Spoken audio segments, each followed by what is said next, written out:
नमस्कार, मैं डॉक्टर पंकज गौड़ हिंदी साहित्य के इस कक्ष में आप सभी का स्वागत करता हूं। आज हम पढ़ने जा रहे हैं व्याकरण के अंतर्गत एक महत्वपूर्ण उपविषय को अलंकार। अलंकार का शाब्दिक अर्थ होता है गहना। जिस प्रकार नायिकाएं, स्त्रियां अपनी सौंदर्य वृद्धि के लिए गहनों का इस्तेमाल करती हैं, प्रयोग करती हैं, उसी प्रकार साहित्य के अंतर्गत जब भाषा को सजाने के लिए, आकर्षक बनाने के लिए, चमत्कारपूर्ण बनाने के लिए हम जिन उपादानों का प्रयोग करते हैं, भाषा के अंतर्गत उन्हें अलंकार कहा जाता है। संस्कृत साहित्य में कहा गया है अलंकृते इति अलंकार, अर्थात जो अलंकृत करते हैं उन्हें अलंकार कहते हैं। कविगण कविता रूपी कामिनी की शोभा बढ़ाने के लिए अलंकार का प्रयोग करते हैं। परिभाषा के रूप में यदि हम इसे बांधना चाहें तो इसकी परिभाषा होगी, जिन गुण धर्मों द्वारा काव्य की शोभा बढ़ाई जाती है उन्हें अलंकार कहते हैं। अलंकार तीन प्रकार के होते हैं। कौन कौन से? आपने साहित्य की परिभाषा के अंतर्गत पढ़ा, शब्दार्थो सहितो वाक्यम काव्यम, अर्थात शब्द अपने अर्थ के साथ काव्य की आत्मा है। तो भाषा में शब्द और अर्थ दोनों ही महत्वपूर्ण हैं और उसी के महत्व को ध्यान रखते हुए हमारे अलंकार शास्त्रियों ने अलंकार को तीन भागों में बांटा है। सबसे पहले शब्दालंकार, उसके पश्चात अर्थालंकार और तत्पश्चात उभयालंकार। तो जब रचना में जो सौंदर्य व्याप्त है वह उसके शब्दों तक सीमित रहता है, शब्द के माध्यम से ही हम रचना में व्याप्त सौंदर्य का रसास्वादन कर पाते हैं। यदि उस शब्द के स्थान पर उसके पर्यायवाची शब्द को रख देने से वह सौंदर्य विनिष्ट हो जाता है तो वह स्थिति शब्दालंकार की स्थिति होती है, वहां शब्दालंकार होता है। जब काव्य में शब्दों के माध्यम से काव्य सौंदर्य में वृद्धि की जाती है तब उसे शब्दालंकार कहते हैं। इस अलंकार में एक बात ध्यान रखने की होती है कि पर्यायवाची शब्द से उसका समस्त सौंदर्य नष्ट हो जाता है। कनक कनक ते सौगुनी मादकता अधिकाय। अब यहां हम देखते हैं कि कनक शब्द के स्थान पर उसका पर्यायवाची शब्द रख देने से उसका तमाम सौंदर्य समाप्त हो जाएगा, अर्थ का अनर्थ हो जाएगा। अतः यहां शब्दालंकार है। प्रमुख शब्दालंकार हैं अनुप्रास, यमक, श्लेष। तो इस प्रकार ये सभी शब्दालंकार हैं। रचना में व्याप्त सौंदर्य को जानने के लिए जब हमें अर्थ की आवश्यकता पड़ती है तो वहां अर्थालंकार होता है। जिन अलंकारों में शब्द का अर्थ रचना में चमत्कार एवं काव्य सौंदर्य उत्पन्न करता है वह अलंकार अर्थालंकार कहलाते हैं। प्रमुख अर्थालंकार हैं उपमा, रूपक, उत्प्रेक्षा, अतिशयोक्ति, मानवीकरण आदि।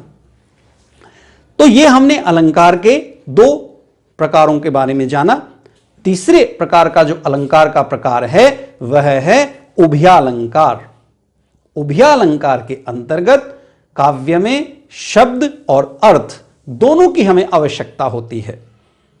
जहां शब्द और अर्थ दोनों में चमत्कार निहित होता है वहां उभयालंकार होता है। उदाहरण, मेखलाकार पर्वत अपार, अपने सहस्त्र दृग सुमन फाड़। अब इन पंक्तियों में हम देखते हैं कि यहां मानवीकरण भी है और रूपक भी है। ये दोनों अलंकार होने के कारण हम यहां कह सकते हैं कि यहां उभयालंकार है। अलंकारों के इन प्रकारों के संदर्भ में जानने के बाद हमें एक बात और समझ लेनी चाहिए कि अलंकार का एक प्रमुख गुण होता है सहजता, स्वाभाविकता। अगर अलंकार में स्वाभाविकता नहीं है तो वह अलंकार नहीं हो पाएगा। एक अलंकार के संदर्भ में बड़ी चर्चा और परिचर्चा चलती है। मैंने आपको बताया कि अलंकार काव्य का आत्म तत्व भी माना गया है। तो क्या अलंकार बाहर से थोपे जा सकते हैं या काव्य में स्वतः स्फूर्त आने चाहिए, अपने आप आने चाहिए। सुमित्रानंदन पंत जी कहते हैं कि जिस प्रकार सेब के अंदर उसकी लालिमा होती है, इसी प्रकार अलंकारों का साहित्य में प्रयोग किया जाना चाहिए, उन्हें थोपा नहीं जाना चाहिए। अब हम प्रमुख अलंकारों के बारे में जानेंगे। तो इस क्रम में सबसे पहला अलंकार है अनुप्रास अलंकार। जब आप अलंकार के बारे में परीक्षा में लिखें तो सबसे पहले आपको अलंकार की परिभाषा लिखनी चाहिए, तत्पश्चात उदाहरण लिखना चाहिए और अंत में आपको यह सिद्ध करना चाहिए कि किस प्रकार उस उदाहरण में वह अलंकार विद्यमान है। तो सबसे पहले अनुप्रास अलंकार की परिभाषा। जब काव्य में किसी वर्ण की आवृत्ति एक से अधिक बार होती है, अर्थात कोई वर्ण एक से अधिक बार आता है, तो उसे अनुप्रास अलंकार कहते हैं। जैसे तरणि तनुजा तट तमाल तरुवर बहु छाए, यहां त वर्ण की आवृत्ति एक से अधिक बार हुई है, अतः यहां अनुप्रास अलंकार है। कुछ अन्य उदाहरण हम ले सकते हैं, जैसे रघुपति राघव राजा राम, पतित पावन सीताराम। अब यहां हम देख रहे हैं कि र वर्ण की बार बार आवृत्ति हो रही है। अनेक बार शिक्षक आपको आकर्षित करने के लिए उदाहरण देते हैं। नंदू के नाना ने नंदू की नानी को नैनीताल में नल के नीचे नहलाया। तो अब यहां न की बार बार आवृत्ति हो रही है। तो यह हास परिहास के माध्यम से सीखने के लिए कुछ पंक्तियां होती हैं। कुछ अन्य उदाहरण, जैसे चारू चंद्र की चंचल किरणें खेल रही हैं जल थल में। अब यहां हम देख रहे हैं कि च व्यंजन वर्ण की आवृत्ति हो रही है, अतः यहां अनुप्रास अलंकार है। मुदित महीपति मंदिर आए, यहां हम देखते हैं कि म वर्ण की आवृत्ति हो रही है, अतः यहां भी अनुप्रास अलंकार की छटा दिखाई देती है। अनुप्रास बहु प्रयुक्त होने वाला अलंकार है। साहित्य में आप एक बात और समझ लीजिए कि गद्य में भी अलंकारों का प्रयोग किया जाता है, और हम जब उस विशेष के अंतर्गत चाहें तो जहां हमें इस प्रकार की भाषा मिलती है, हम लिख सकते हैं अलंकृत भाषा का प्रयोग। अब हम अगले अलंकार के बारे में बात करेंगे। अगला अलंकार है यमक अलंकार। यमक अलंकार में जब काव्य में कोई शब्द एक से अधिक बार आए और उसके अर्थ अलग अलग हों, तो उसे यमक अलंकार कहते हैं। जैसे कनक कनक ते सौगुनी मादकता अधिकाय, या खाए बोराय नर वा पाए बोराय। ये बिहारी जी का बहुत प्रसिद्ध दोहा है। इसके माध्यम से वे बताते हैं कि सोने में धतूरे से अधिक नशा होता है। धतूरे को तो खाने से नशा होता है, पर सोने को तो पाने मात्र से ही आदमी नशे में चला जाता है। तो इतनी महत्वपूर्ण लोक नीति की बात वह अपने इस दोहे के माध्यम से यमक अलंकार के कारण ही बता पाते हैं। वे एक शब्द का इस्तेमाल करते हैं और परिभाषा के माध्यम से हमने जाना कि जब एक शब्द की एक से अधिक बार आवृत्ति हो और प्रत्येक बार उसका अर्थ भिन्न हो, तो यहां हमने देखा कि एक बार कनक जो शब्द है वह सोने के लिए लिया गया है, दूसरी बार जो कनक शब्द है वह धतूरे के लिए लिया गया है। तो यहां यमक अलंकार है। यमक अलंकार के कुछ अन्य उदाहरण, जैसे काली घटा का घमंड घटा। अब यहां घटा शब्द का कवि दो बार प्रयोग करते हैं। एक बार घटा बादल के लिए है और दूसरी बार घटा शब्द का इस्तेमाल कम होने के लिए है। तो यहां एक ही शब्द का एक से अधिक बार प्रयोग होता है और प्रत्येक बार अलग अलग अर्थ में प्रयोग उसका किया जाता है, अतः यहां यमक अलंकार का प्रयोग है। अगला जो हमारा अलंकार है वह महत्वपूर्ण शब्द अलंकार है। अब हम बात करेंगे श्लेष की। श्लेष अलंकार का, श्लेष का अर्थ होता है चिपका हुआ। तो जब एक ही शब्द से अनेक अर्थ चिपके होते हैं तो वह स्थिति श्लेष अलंकार की स्थिति होती है। जैसे परिभाषा हम लोग देखें, श्लेष का अर्थ है चिपका हुआ, अर्थात एक शब्द के अनेक अर्थ चिपके होते हैं।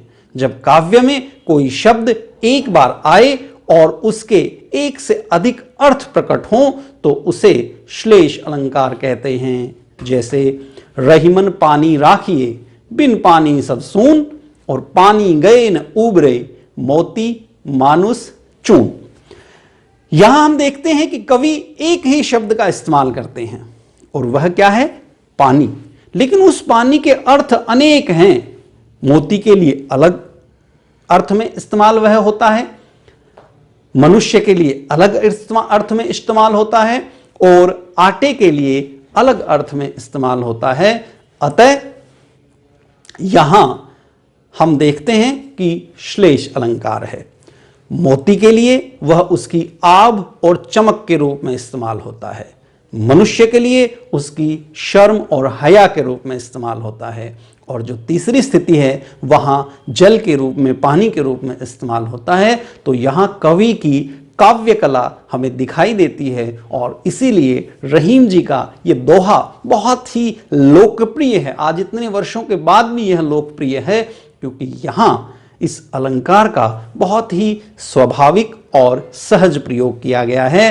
रहीमन पानी राखिए, बिन पानी सब सून, पानी गए न उबरे, मोती मानुस चून। अब हम बात करेंगे अगले अलंकार की, जो है उपमा अलंकार। उपमा अलंकार के अंतर्गत हम चीजों की तुलना करते हैं। जीवन में एक चीज या तो किसी से अच्छी हो सकती है, या उसके समान हो सकती है, या उससे कमतर हो सकती है। तो तुलना मनुष्य का स्वाभाविक व्यवहार है, और इस अलंकार के अंतर्गत साहित्य में यही किया जाता है। जब काव्य में किसी वस्तु या व्यक्ति की तुलना किसी अत्यंत प्रसिद्ध वस्तु या व्यक्ति से की जाती है, वहां उपमा अलंकार होता है। जैसे पीपर पात सरिस मन डोला, यहां मन के डोलने की तुलना पीपल के पत्ते से की गई है, अतः यहां उपमा अलंकार है। उपमा अलंकार के 4 अंग होते हैं: उपमेय, उपमान, साधारण धर्म और वाचक शब्द। तो सबसे पहले हम उपमान के बारे में जानेंगे। जिस प्रसिद्ध वस्तु या व्यक्ति से उपमा दी जाती है उसे उपमान कहते हैं। उपमेय, जिसकी उपमा दी जाए उसे उपमेय कहते हैं। साधारण धर्म, उपमेय उपमान की वह विशेषता जो दोनों में एक समान है उसे साधारण धर्म कहते हैं। और वाचक शब्द वे शब्द होते हैं जो उपमेय और उपमान की समानता प्रकट करते हैं। उपर्युक्त उदाहरण में जैसे हम देखते हैं, सरिस शब्द वाचक शब्द है। इस अलंकार में सा, सम, सी आदि जो शब्द हैं वो प्राय पाए जाते हैं। इसके माध्यम से भी आप पहचान कर सकते हैं कि यहाँ उपमा अलंकार है। कुछ अन्य उदाहरण हम उपमा अलंकार के लें। हाय फूल सी कोमल बच्ची, हुई राख की ढेरी थी। इसमें उपमेय बच्ची है, उपमान फूल है, साधारण धर्म कोमल है और वाचक शब्द सी है। तो इसके माध्यम से हम यहाँ उपमा अलंकार का प्रयोग देख सकते हैं। अगला अलंकार है रूपक अलंकार। जब रूप गुण की अत्यधिक समानता के कारण उपमेय पर उपमान का भेद रहित आरोप होता है तो उसे रूपक अलंकार कहते हैं। रूपक अलंकार में उपमेय और उपमान में भिन्नता नहीं रह जाती। जैसे चरण कमल वंदो हरि राय। अब यहां हम देखते हैं कि चरण और कमल में कोई अंतर नहीं है। उपमान में, उपमेय में अभेद्य आरोपण किया गया है। अगला हमारा अलंकार है उत्प्रेक्षा अलंकार। उत्प्रेक्षा अलंकार के अंतर्गत जब उपमेय में गुण धर्म की समानता के कारण उपमान की संभावना कर ली जाए तो उसे उत्प्रेक्षा अलंकार कहते हैं। जैसे कहती हुई यूं उत्तरा के नेत्र जल से भर गए, हिमकणों से पूर्ण मानो हो गए पंकज नए। यहां उत्तरा के जल जो आंसू हैं वे भरे नैनों उपमेय में हिमकणों से परिपूर्ण कमल जो उपमान है की संभावना प्रकट की गई है, अतः यहां उत्प्रेक्षा अलंकार है। एक और उदाहरण हम देखें। उस काल मारे क्रोध के तनु कांपने उसका लगा, मानो हवा के जोर से सोता हुआ सागर जगा। तो यहां अर्जुन की जिस स्थिति को व्यक्त किया गया है उसमें तुलना की गई है कि क्रोध से वो इस प्रकार कांपने लगा जैसे सोया हुआ सागर जगा हो। तो यहां भी उत्प्रेक्षा अलंकार का उदाहरण बनता है कि इस अलंकार में मनु मानो, जनु जानो जैसे शब्दों का प्रयोग किया जाता है। तो इसके माध्यम से भी आप पहचान कर सकते हैं। कुछ अन्य उदाहरण जैसे धाये धाम काम सब त्यागी, मन हो रंक निधि लूटन लागी। अब यहां राम के रूप सौंदर्य में निधि की संभावना व्यक्त की गई है, अतः यहां भी उत्प्रेक्षा अलंकार है। अति कटु वचन कहत कैकई, मानहु लोन जरे पर देई। यहां कटु वचन से उत्पन्न पीड़ा में जलने पर नमक छिड़कने से हुए कष्ट की संभावना प्रकट की गई है, अतः यहां भी उत्प्रेक्षा अलंकार है। अगला जो हमारा अलंकार है वह है मानवीकरण अलंकार। मानवीकरण अलंकार में आप मानव शब्द देख रहे हैं, और जब आप जड़ प्रकृति का मानव के समान चित्रण करते हैं, मानवीय भावनाओं का आरोपण प्रकृति पर करते हैं, तो वह स्थिति मानवीकरण अलंकार की स्थिति होती है। मानवीकरण अलंकार की परिभाषा। जब जड़ पदार्थों और प्रकृति के अंग, नदी, पर्वत, पेड़, लताएं, झरने, हवा, पत्थर, पक्षी आदि पर मानवीय क्रियाओं का आरोप लगाया जाता है, अर्थात मनुष्य जैसा व्यवहार करता हुआ दिखाया जाता है, तो वहां मानवीकरण अलंकार होता है। जैसे हर्षाया ताल लाया पानी परात भर के। यहां मेहमान के आने पर तालाब द्वारा खुश होकर पानी लाने का कार्य करते हुए दिखाया गया है, अतः यहां मानवीकरण अलंकार है। एक और उदाहरण हम देखें। है वसुंधरा बिखेर देती मोती सबके सोने पर, रवि बटोर लेता है उसको सदा सवेरा होने पर। यहां वसुंधरा द्वारा मोती बिखेरने और सूर्य द्वारा उसे सवेरे एकत्र कर लेने में मानवीय क्रियाओं का आरोप है, अतः यहां भी इसी अलंकार की मानवीकरण अलंकार की छटा है। एक और बहुत प्रसिद्ध उदाहरण, मेघ में आसमान से उतर रही संध्या सुंदरी परी सी धीरे धीरे। तो यहां भी हम देखते हैं कि संध्या सुंदरी का जो चित्रण है वो मानवीय भावनाओं के साथ किया गया है, अतः यहां भी मानवीकरण अलंकार है। एक और महत्वपूर्ण अलंकार के बारे में हम चर्चा करें, वह है अतिशयोक्ति अलंकार। सबसे पहले परिभाषा। जब किसी वस्तु का वर्णन बढ़ा चढ़ाकर किया जाए वहां अतिशयोक्ति अलंकार होता है। जैसे हनुमान की पूंछ में लग न पाई आग, और लंका शीघ्र जल गई गए निशाचर भाग। तो यहां जो कवि ने वर्णन किया है वह बाल बहुत कोमल होते हैं, और दूसरी तरफ हम देखते हैं सोना बहुत ऊंचे आग पर कहीं गल पाता है, लेकिन यहां कवि ने वो कोमल बाल जो हैं वो नहीं जल रहे हैं, और सोने की लंका है वह धू धू कर जलती है। तो ये लोक मर्यादाओं का अतिरेक पूर्ण वर्णन है, अतः यहां अतिशयोक्ति अलंकार है। आप इसे शब्द में देखते हैं अतिशय जमा उक्ति, अर्थात किसी बात को लोक मर्यादा से बहुत अधिक बढ़ा चढ़ाकर व्यक्त किया जाता है, तो वहां अतिशयोक्ति अलंकार होता है। इसी प्रकार के कई अलंकार उक्तियों पर आधारित हैं, जैसे वक्रोक्ति, जैसे अनयोक्ति, पर वे अभी आपके पाठ्यक्रम में नहीं हैं, अतः हम उन पर चर्चा नहीं करेंगे। इसके कुछ और उदाहरण हैं, जैसे आपने अपने पाठ्यक्रम में पीछे एक कविता पढ़ी, चेतक की वीरता, और उसमें कुछ पंक्तियां आती हैं, आगे नदियां बड़ी अपार, घोड़ा कैसे उतरे पार, राणा ने सोचा इस बार, तब तक चेतक था उस पार। मन की गति हम सबसे तीव्र मानते हैं, और यदि कोई घोड़ा मन की गति से भी तेज दौड़े तो निश्चित रूप से कहीं न कहीं वह वर्णन अतिशोक्तिपूर्ण वर्णन है। अतः इन पंक्तियों में भी अतिशोक्ति अलंकार दिखाई देता है। अब हम एक अत्यंत महत्वपूर्ण अलंकार पुनरुक्ति प्रकाश अलंकार के बारे में बात करेंगे।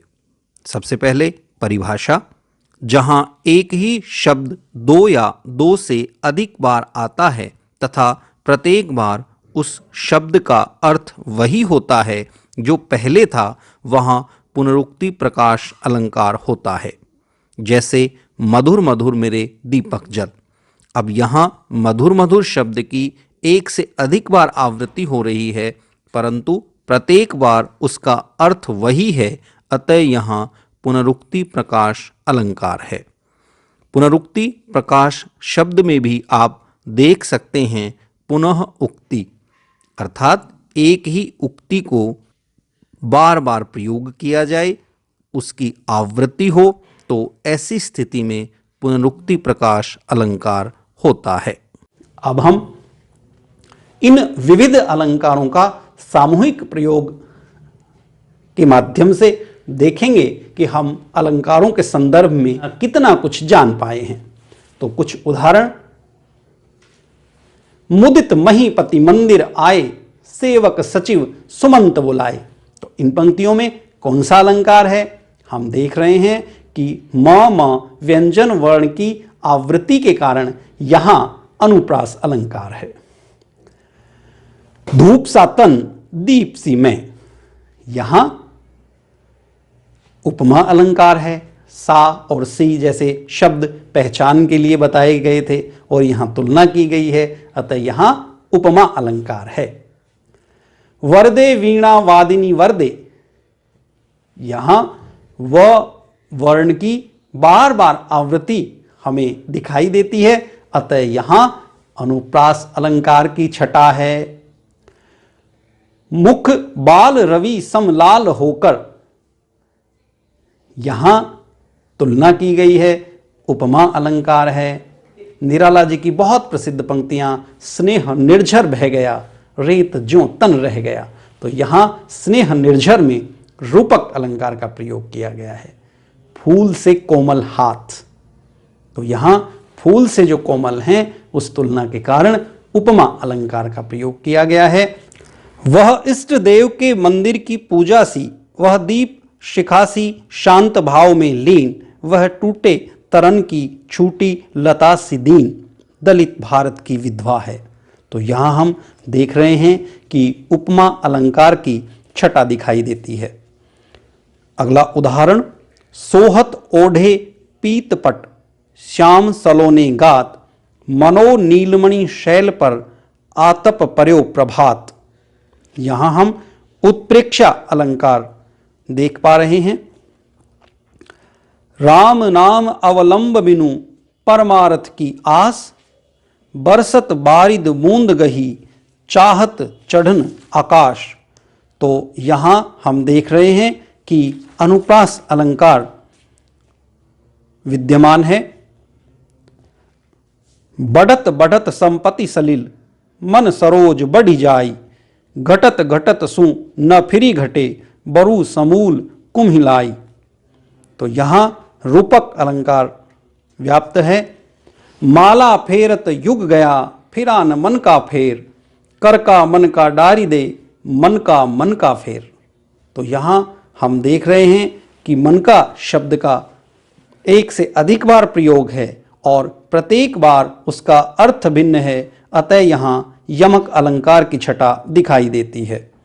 सतगुरु की महिमा अनंत, अनंत किया उपकार, लोचन अनंत उघाड़िया अनंत दिखावन हार, यहाँ यमक अलंकार है। पुनरावृत्ति के द्वारा हम अपने ज्ञान को पुष्ट करें। अलंकार से अभिप्राय है किसी वस्तु, व्यक्ति या स्थान का नाम, काव्य की शोभा बढ़ाने वाले तत्व, उपमेय उपमान में समानता दर्शाने वाला गुण। तो इसका उत्तर होगा काव्य की शोभा बढ़ाने वाले तत्व। अनुप्रास अलंकार वहाँ होता है जहाँ काव्य पंक्ति में किसी वर्ण की आवृत्ति बार बार हो, काव्य पंक्ति में किसी वर्ण की आवृत्ति बार बार न हो, काव्य पंक्ति में किसी शब्द की आवृत्ति बार बार हो। तो इसका उत्तर होगा काव्य पंक्ति में किसी वर्ण की आवृत्ति बार बार हो, वहाँ अनुप्रास अलंकार होता है। यमक अलंकार वहाँ होता है जहाँ काव्य पंक्ति में किसी एक ही शब्द की आवृत्ति बार बार हो, पर हर बार उसका अर्थ समान हो, काव्य पंक्ति में किसी एक ही शब्द की आवृत्ति बार बार हो, पर हर बार उसका अर्थ भिन्न हो, तथा एक ही शब्द की एकाधिक अर्थ निहित हो। तो इसका उत्तर होगा काव्य पंक्ति में किसी एक ही शब्द की आवृत्ति बार बार हो और हर बार उसका अर्थ भिन्न हो। अगला अलंकार है श्लेष अलंकार। तो इससे संबंधित प्रश्न है, श्लेष अलंकार वहाँ होता है जहाँ किसी काव्य पंक्ति में एक शब्द के एक से अधिक अर्थ निकलते हों, एक ही शब्द की आवृत्ति बार बार हो, एक ही शब्द के कई अर्थ न हो। इसका उत्तर होगा किसी काव्य पंक्ति में एक शब्द के एक से अधिक अर्थ निकलते हों। रूपक अलंकार वहाँ होता है जहाँ उपमेय पर उपमान का आरोप किया जाता है, उपमेय को उपमान के समान बताया जाता है, उपमेय उपमान में समानता दर्शाने वाला गुण बताया जाता है। तो इसका उत्तर होगा उपमेय पर उपमान का आरोप लगाया जाता है। अगला प्रश्न है, उपमा अलंकार के कुल अंग हैं 5, 4, 3। तो उपमा अलंकार के कुल 4 अंग होते हैं। अगला प्रश्न है, उपमा अलंकार में अंग साधारण धर्म से क्या अभिप्राय है? समानता बताने वाला शब्द, उपमेय उपमान में समानता दर्शाने वाला गुण, वह वस्तु व्यक्ति जिसकी समानता बताई जा रही है। तो इसका उत्तर होगा उपमेय उपमान में समानता दर्शाने वाला गुण। निश्चित रूप से यह अभ्यास आपके लिए महत्वपूर्ण सिद्ध होगा। तो आज आपने अलंकार के संदर्भ में पढ़ा। अलंकार काव्य के आत्म तत्व रहे हैं। जब आप परीक्षा में अलंकार के प्रश्न को हल करने लगें तो सबसे पहले उसे ध्यान से पढ़ें। आप देखें कि क्या उसमें शब्द अलंकार है। यदि नहीं तो आप पंक्तियों के अर्थ की ओर पहुँचें और अर्थ के माध्यम से भी आप देखें, यदि उसमें अर्थालंकार हो तो वह लिख दें।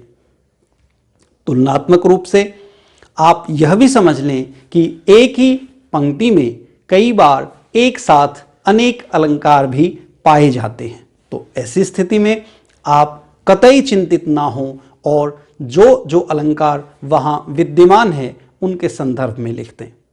अलंकार के बारे में जब लिखें तो उसकी सबसे पहले परिभाषा, तत्पश्चात उदाहरण और अंत में आपने किस प्रकार से उस उदाहरण में उस अलंकार को ढूंढा है उस संदर्भ में लिखें। तो इस प्रकार अलंकार जो साहित्य का एक बहुत ही महत्वपूर्ण आधार हैं और व्यवहारिक रूप से ताउम्र आपको भाषा के सौंदर्य को समझने में सहायता प्रदान करेंगे। इस उपविषय को आप बड़े ध्यान से और गंभीरता से पढ़ें। धन्यवाद। आपका दिन शुभ हो।